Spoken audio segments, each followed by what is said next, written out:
Hello guys, welcome to end series of Palani trip. അപ്പൊ നമ്മൾ മുടിയൊക്കെ മുട്ടയടിച്ചിട്ട് നേരെ അമ്പലത്തിലോട്ട് പോവാണ്. അവിടോട്ട് പോയിക്കൊണ്ടിരിക്കുമ്പോൾ നമുക്കിങ്ങനെ വഴിയിൽ കുറെ പേര് ഇങ്ങനെ ചന്ദനമൊക്കെ തൂത്ത് തരാൻ വേണ്ടിയിട്ടുണ്ട്. നമ്മൾ പറയൊന്നും വേണ്ട, അവരൊന്ന് തൂക്കും. തൂത്തിട്ട് അവരൊരു പേയ്മെന്റ് പറയും, ഇത്ര 100 രൂപ എന്ന് പറയും. അപ്പൊ നമ്മളത് കൊടുക്കുക. അപ്പൊ അങ്ങനെ അവരും ഇതുപോലെ നമുക്കും അങ്ങനെ ഒരു പണി കിട്ടി. അങ്ങനെ നമ്മളും ചെയ്തു. അങ്ങനെ ഇതൊക്കെ തൂത്ത സുഖത്തിൽ മിനിറ്റ് നേരെ കിടന്നങ്ങ് ഉറങ്ങിപ്പോയി. നമ്മൾ ഫുഡ് കഴിക്കാൻ നേരത്തെ മിനിറ്റ് നല്ല ഉറക്കമായി. നമ്മൾ ഫുഡും ഒക്കെ കഴിച്ച് നേരെ അമ്പലത്തിലോട്ട് പോയി. അമ്പലത്തിൽ ചെന്നപ്പോഴത്തേക്ക് തമിഴരുടെ ആ ഒരു സ്റ്റൈലാണ്, എന്തോ ഒരു മീൻസ് ഒരു ഡിവോഷണൽ ആയിട്ടുള്ള കാര്യമാണെന്ന് തോന്നുന്നു. തലക്കുടമൊക്കെ വെച്ചിട്ട് ഇങ്ങനെ ബാൻഡും കാര്യമൊക്കെ ആയിട്ട് ഇങ്ങനെ പോകുന്നത്. അപ്പം അതൊക്കെ കണ്ടുകൊണ്ട് അവിടെ നിന്നു. അതിന്റെ കൂട്ടത്തിൽ ഒരു ജോക്കറിന്റെ രൂപത്തിലും ഇങ്ങനെ ഒരാളിങ്ങനെ ഉണ്ട്. അത് എന്താണെന്ന് മനസ്സിലായിട്ടില്ല അതിന്റെ ഐതിഹ്യം.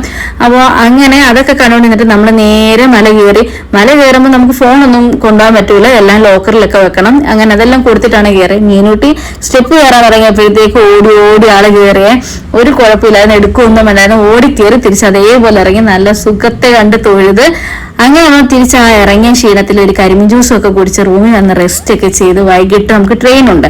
റെയിൽവേ സ്റ്റേഷന്റെ അടുത്ത് തന്നെ ഒരു കേരള ഹോട്ടലുണ്ട്. അപ്പൊ അവിടെ പോയി, മലയാളിയുടെ ആണ്, അവിടെ നിന്ന് ഒരു ഇഡ്ഡലിയൊക്കെ പാഴ്സൽ ചെയ്തു. നമ്മൾ രാത്രിത്തേക്കുള്ള ഫുഡൊക്കെ വാങ്ങി ട്രെയിനിന് വേണ്ടി വെയിറ്റിംഗ്. ട്രെയിൻ എപ്പോഴത്തേക്കും കൂട്ടി ലേറ്റ് ആണ്.